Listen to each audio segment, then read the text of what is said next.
तर पूरस्थितीमुळे जम्मू काश्मीरमधील जनजीवन विस्कळीत झालंय। महाराष्ट्र सरकारकडून जम्मू काश्मीरला 5 कोटींची मदत करण्यात आली आहे। जम्मू काश्मीर मुख्यमंत्री सहायता निधीला महाराष्ट्राकडून ही 5 कोटींची मदत देण्यात आली आहे। महाराष्ट्र भाजपाकडून पूरग्रस्तांसाठी दैनंदिन वस्तूंचा पुरवठा सुद्धा करण्यात आलाय।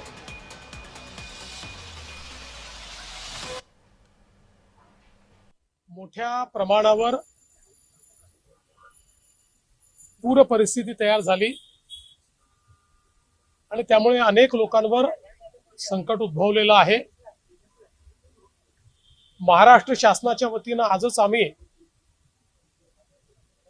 तिथल्या मुख्यमंत्री सहायता निधी करता 5 कोटी रुपये हे शासनाच्या वतीने दिले आहेत। संकटाच्या काळी मदत करणं, सेवा करणं हे आपलं सर्वांचं काम आहे आणि ते काम खरं तर आपण सर्वांनी करायचं असतं। त्या भावनेतून भारतीय जनता पार्टीचा कार्यकर्ता हा नेहमीच काम करत असतो।